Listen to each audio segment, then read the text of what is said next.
지금 광장으로 정치인들이 나오는 와중에 국론은 좀 분열이 되어 있다 이렇게 보는 게 맞을 것 같아요. 그리고 탄핵에 대한 어떤 국민 여론도 좀 바뀌고 있는 그런 상황인데 저희가 그 한국갤럽 지난주 네. 나온 여론조사를 한번 준비를 해봤는데요. 일단 전체 조사 결과도 있고 중도층 조사 결과도 있는 그런 여론조사입니다. 보면 중도층에서는 여전히 그래도 탄핵을 좀 찬성하는 목소리가 높은 것 같기는 해요. 지금 전체로 봤을 때는 탄핵 찬성이 58%고 반대가 37%, 그러니까 반대도 거의 40% 가까이는 나오는 상황인데 중도층에서는 조금 더 찬성이 높아지기는 합니다. 근데 이거를 좀 어떻게 해석하느냐의 문제인 것 같은데 중도층은 사실 그냥 이 혼란이 좀 빨리 끝났으면 하는 바람이 좀 클 것 같고요. 근데 지금 전체적으로 응답을 보면 여전히 탄핵을 반대하는 사람들이 이 정도까지 나오는 건 확실히 박근혜 전 대통령 때랑 분위기는 다른 것 같긴 해요. 네, 다릅니다. 그런데 우리가 지금 뭐 토요일마다 이제 양쪽의 세대결, 탄핵 찬반 세대결 이것만 가지고 보니까 그런데 그 중간지대에 침묵하는 다수가 분명히 있습니다. 예, 지난번 2022년 3구 대선 때도 방송 3사 출구조사 이렇게 보면요. 그 조사자 중에 이념 분표를 보면 보수 성향이 31%, 진보 성향이 21% 정도. 그다음에 중도 성향 플러스 자신의 이념 성향을 모르겠다. 이게 무려 47%가 됩니다. 다수를 차지하는 게 예, 중도. 그래서 이게 침묵하는 다수예요. 네, 근데 저는 이제 어제 한동훈 대표가 그 여의도 순복음교회 가서 그 예배를 드리고 그 이영훈 그 목사님. 담임 목사님이 쭉 그 강론하는 것 중에 그게 저는 이 지금 기독교 본류의 목소리인 것 같아요. 예, 뭐 이른바 쌍전으로 표현되는 정광훈 목사, 전한길 강사 이런 분들이 무슨 이제 기독교의 이름으로 그런 집회를 하면서 기독교가 왜 그러지 하는데 그런 기독교의 일부 그런 분파도 있고. 네, 근데 어제 이제 이영훈 목사 국민 통합을 걱정하잖아요. 극심한 사회 분열을 걱정하고. 예, 예, 그래서 통합과 치유가 필요하다. 그게 네, 이제 기독교 그 성경의 정신에도 맞고, 그게 이제 종교가 해야 될 일 아니냐 하는 건데, 그 어제 이영훈 목사님의 그 말씀이 그 방금 전에 우리 노 부장님이 지적해 주신 침묵하는 다수의 그런 정서, 문제의식을 대변하고 있는 거라고 봐요, 저는. 어제 이영우 네. 목사가 정치인들을 또 많이 참석한 예배였는데 네. 거기서 좀 걱정했던 그런 부분이 그럼 저걸 좀 품으려는 노력은 해야 될 텐데 일단 결론 나기 전까지 어느 정당에서도 먼저 네. 저 중도층을 품을 생각은 안 하는 것 같기는 한데요. 뭐 고민들이 하고 있는데 일단 뭐 그 광장에 열혈 지지층들 외면할 수가 예. 없어서 예.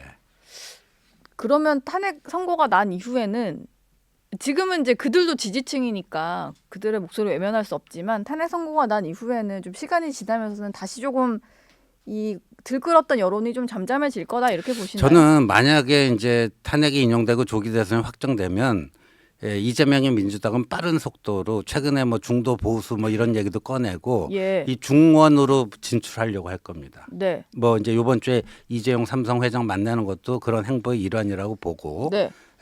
그래야 저 대선에서 이길 수 있다라는 거. 그건 뭐 삼척동자도 다 아는 얘기니까 그런데 문제는 이제 국민의 힘인데 이 모두 전환이 신속하게 될 수 있을까 하는 거고요. 그리고 탄핵 찬성했던 반대했던 친윤이든 비윤이든 지금 겉으로 내놓고 얘기는 못하지만 속으로 끙끙 앓고 있는 게 만약에 탄핵이 인용됐을 때 윤 대통령이 어떻게 나올 것인가. 그래서 상황 정치가 시작되는 것 아닌가. 인용이 된 이후에요. 네. 그러니까 인용이 되면은 전 대통령이 되잖아요. 예. 예, 전 대통령인데 여전히 이 본인의 영향력 행사, 그걸 하지 뭐 않겠느냐. 윤심 뭐 후보를 만든다든가 네. 뭐 이런 식의 이른바 상황 정치가 있을까 없을까 있으면 어느 정도로 있을까. 사실 지금 국민의힘 내부에서는 겉으로는 얘기를 못해도 속으로는 다 그 점을 이리저리 우려하고 예. 뭐 이러고 있는 것 같습니다. 대놓고 윤상현 의원 같은 경우는 물론 윤상현 의원은 조기 대선은 없다라는 주장을 물론, 하시는 예, 분입니다. 예, 탄핵은 예. 각하다, 네, 예. 각하 또는 기각이다라는 분이시긴 한데 만에 하나라도 네. 대선이 생긴다면 윤심이 실린 후보가 나올 거다 뭐 이런 얘기를 했거든요. 네, 공개적으로. 저도 봤습니다. 예. 그런 얘기를 했고. 근데 실제로 당내 분위기를 들어보면 네. 정말 그럴까봐 약간 걱정하는 여론이 좀 있나 보네요. 그러니까 이른바 친윤 의원들 내에서도 그런 거를 우려하는 분들이 꽤 있는 것 같아요. 예. 그러면은 이재명 대표가 얼마 전에 이런 얘기한 적 있어요. 그 조만간 국민의힘이 윤 대통령을 이제 손절할 거다, 네. 결별을 선언할 거다, 뭐 이런 얘기를 한 적이 있었거든요. 국민의힘도 결과에 따라서는 그렇게 해야 되는 시점이 좀 올 수 있겠다 이런 생각이 좀 드네요. 뭐 손절이라는 표현은 저는 뭐 적합지가 않은 것 같고요. 예. 이제 거리두기? 뭐 그런 표현 정도, 뭐 그게 뭐 좀 객관적 용어 같은데, 근데 어차피 이제 그 탄핵이 인용되면 이제 전직 대통령이 되고, 예. 이제 전직 대통령은 전직 대통령으로서의 어떤 역할이 있는 거겠죠. 그 이제까지 보면 전직 대통령이 현실 정치에 노골적으로 직접적으로 이렇게 개입하고 그러지는 않잖아요. 예. 그러진 않지만 잊혀지고 싶다고 하신 분이 계속 뭔가 메시지 내기는 하죠. 그러니까요. 근데 예. 그것도 그러니까 이제 이 예를 들어 탄핵 인용되면 바로 조기 대선판이 열리는데 예.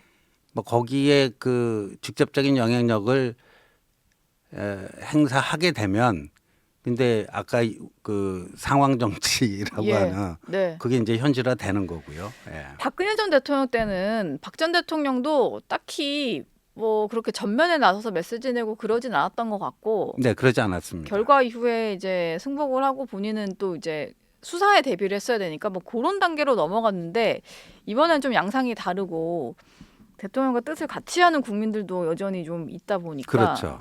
이게 조금 어찌 될지 모르겠네요. 결과에 예. 따라서. 그렇죠. 그렇습니다. 예. 유승민 전 의원은 이런 얘기를 했는데 이재명 민주당 대표를 중도 보수 호소인이다라고 네. 표현을 했어요. 그리고 지난주 저희 네. 채널에 나온 걸 좀 지적을 하신 것 같은데 빈집을 털러 쳐들어온 도둑에 좀 비유를 했더라고요. 근데 저도 이재명 대표한테 물어봤는데 네. 그냥 비어 있는 거지 우리가 뭐 빈집을 털러 간 건 아니고 그냥 가보니까 비어 있더라 이런 식으로 국민의힘이 여기를 놓고 마치 국으로 향한 것처럼 이제 표현을 하시더라고요. 제가 뭐 한 3주 전인가요? 제가 그런 말 했잖아요. 쌍권 위에 쌍전이 있다. 예. 그러니까 쌍권 지도부가 쌍전에 이렇게 이끌려서 잠깐만 오른쪽 가상 자리로 이동을 하는 듯이 보이니 네. 원래 지켜야 될 중도 보수 자리가 비었다. 그러니까 빈집 얘기가 그래서 나오는 거 아니에요. 그러니까 그걸 보고 이재명이라는 정치인은 여기 비었네. 여기까지 한번 영역을 확보해 보자. 그러니까 네. 영토 침공이라는 표현을 제가 썼어요. 예. 근데 이것도 마찬가지인데 저 한동훈 대표가 뭐 그 이재명 대표의 뭐 이런 중도 보수 영토 침공을 의식해서 뭐 활동 재개를 하는 타이밍을 정한 건 아닌데 네. 그 한동훈 대표가 이렇게 활동을 재개하니까 상대적으로 이제 이재명의 중도 보수로는 좀 힘을 잃었나요? 호소력을 잃어버렸어요. 호소력을. 호소인이긴 했는데 네. 호소력을 잃었다. 네. 뭐 이런 분위기 속에 지금 홍준표 시장이 김상욱 의원 지적하는 건 좀 어떻게 비칠지는 모르겠습니다. 김상욱 의원이 근데 그 대통령의 탄핵이 기각될 경우에 뭐 죽을 때까지 단식을 하겠다 이런 식의 좀 과한 표현을 쓰긴 했어요. 근데 그게 민주당 의원들은 할 법한 말이지만 국민의힘에서 일단 그런 표현이 나오니까 내부적으로는 좀 징계해야 된다 뭐 이런 얘기가 나오는 것 같고 홍준표 시장 같은 경우는 왜 그냥 두고 보느냐 당원권 정지를 시켜서 스스로 못 견디고 떠나게 해야 된다 이런 얘기를 했거든요. 저는 뭐 김상욱 의원의 그런 말에 전혀 찬성하지 않고요. 예. 그다음에 또 한 의원이 뭐 헌재를 처부수자 한 표현도 그건 진짜 의원으로서 해서는 안 되는 발언을 했다. 선을 넘었다. 예. 이렇게 보여지는데 그거를 뭐 괴롭혀갖고 내쫓는다 뭐 일진이에요. 왜 그래요? 예. 일진이냐. 근데 너무 당과 결에 안 맞는 말하는 거는 좀 그냥 두면 될까요? 이게 김상호 의원은 좀 건드리면 더 커질 것 같으니까 그냥 두는 것 같기는 한데. 저는 예. 지금 이재명의 민주당이 사실 국민의힘 보수정당에는 엄청난 기회 요인이었거든요. 네. 왜냐하면 산업화와 민주화 뭐 이 양대 담론이 있는데 이제 국민의힘은 뭐 김영삼 대통령도 있고 그렇지만 주로 이제 박정희의 산업하고 저쪽이 이제 민주화 담론의 그 주인인 것처럼 행세했는데 이재명 등장 이후 뭐 개딸 전체주의가 되면서 민주적 다양성이 실종돼 버렸잖아요. 네. 이게 기회 요인이에요. 우리가 훨씬 더 민주적인 정당이다. 예. 그러니까 저쪽에 없는데 우리 쪽에 있는 게 뭐냐? 민주적 다양성이다. 네. 뭐 이렇게 가야 되는데 그 홍준표 시장처럼 뭐 마음에 안 든다고 표현은 저는 절대 동의 안 하는 표현이지만 예. 그걸 그런 식으로 일진처럼 괴롭혀하고 스스로 나가게 만들자? 그러면 개딸 전체주의 당하고 다른 게 뭐가 있어요? 알겠습니다. 마지막으로 짧게 최근에 보니까요. 조기 대선 치러지면 여당 후보로 김건희 여사가 나올 수 있다는 얘기가 좀 도는지 이게 저는 그냥 웃자고 하는 얘기인가 이랬는데 조금 진지하게 말하시는 분이 있어서 혹시 신지호 전 의원은 이 얘기 들어보신 게 있는지 궁금한데요. 아, 저도 뭐 떠도는 얘기만 들었는데 그게 아까 이제 얘기한 그 상황 정치에 포함되는 그 시나리오에 포함되는 얘기인가요? 뭐 그 윤심 후보가 누가 될 것인가? 예. 상황 정치가 만약에 작동한다면 윤심 후보는 누구인가? 예, 김문수인가? 뭐 누구인가? 뭐 예. 하면서 나오는 얘기 중에 뭐 그런 설도 있더라고요. 예.